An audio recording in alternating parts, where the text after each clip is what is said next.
Hey guys, I'm Ashley of Ashley's Content. Welcome to my channel.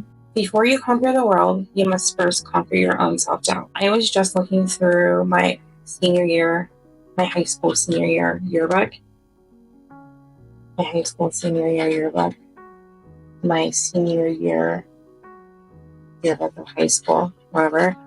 And I happened to see something that one of my teachers wrote, which was that quote at the end of his, he wrote a whole paragraph. At the end of the paragraph, he wrote that quote.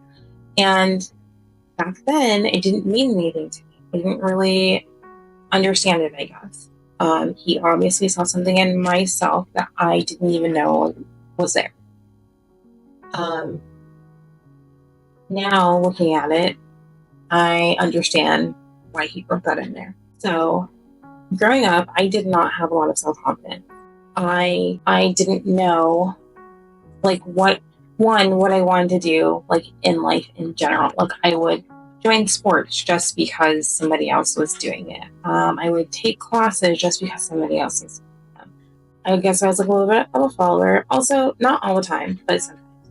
But I just didn't think I was good enough for anything or capable of doing things. And I really can see now like that came from not having positive words at home. I didn't really get any like recognition in my family, or like no one really told me they were proud of me in my family until my freshman year of high school when I brought home straight A's. And that's when I started getting like any kind of like validation in my family whatsoever. Before then, I don't know. Well, it just wasn't there. But that made me feel like I had to perform in order to receive love. And I can see how that has played out in my life, like in relationships where I have to do things to receive love. And I feel like there are so many things where if I didn't feel like I was like going to be good at it, I wouldn't even try it. There were so many times when I was in high school that I like went to my counselor and I was like, I need to be taken out of this class because I knew it was going to be hard and I just didn't think I could do it because I didn't feel smart. Like I didn't even know how I made it into AP or honors classes because I did not feel worthy or smart enough to do any of that. But I did it. Crazy. And like looking back now, like it's another thing where it's like, wow, you did not give yourself enough credit at all. But again, I didn't know any different, But yeah, there were so many things that like I didn't try because I didn't feel worthy of. And so I had kind of a pivotal moment recently, pivotal time, I guess, where I ended a relationship. It was a 3.5-year relationship, and I got out of it because if I didn't have the confidence before, granted, my confidence slowly grew over years, but I didn't have confidence for that relationship. I definitely didn't have confidence in that relationship. It definitely got shot down in more than one way. And toward the end of it, I was definitely like, I'm worth more than this. And so I ended the relationship. And that has been a pivotal moment for me because even initiating that breakup took confidence. Took confidence that I didn't think I had. But let me tell you, ever since the breakup, my confidence has like skyrocketed. I feel like a whole new person. I really do think like that breakup just like freed me so many things. And since then, I have been doing, I would say something every week that is like helping me build my confidence unintentionally. Like it's not intentional at all, but I'm like, let me try making jam from scratch. I did that more than once now. And I'm like, I'm never going to buy store-bought jam again. What else? Oh, I made bread from scratch twice. I did a whole wheat version as well, like 100% whole wheat.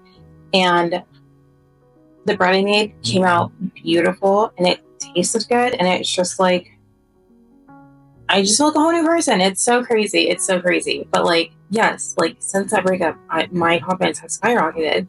And I'm learning that like, I don't need to perform for someone to love me, because even in that relationship when I was performing, I I still wasn't receiving the love that I thought I deserved. And so that just goes to show that, like, I don't have to perform for anyone. Like, I can literally just be myself and do what I want. And if someone's going to love me for the things that I'm doing already, great. And if not, then I don't need you in my life. And even that, like, not loving me for the things that I'm doing, but just loving me for me. But it's been really nice to try new things and go after what I want without somebody else's judgment.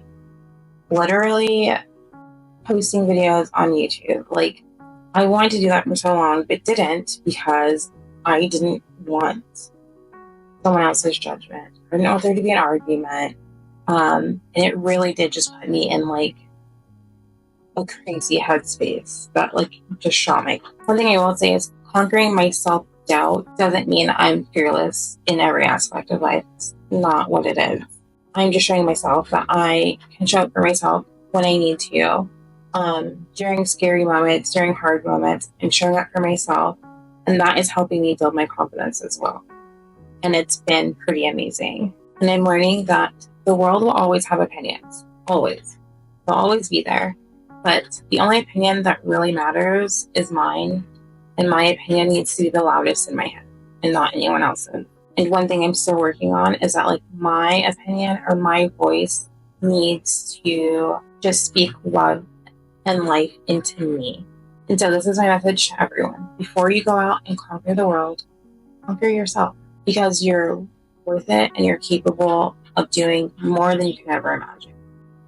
Like, follow, subscribe, and share your story with me on how you're working on conquering self-doubt or building life, breathing life into yourself. I'd love to hear your stories.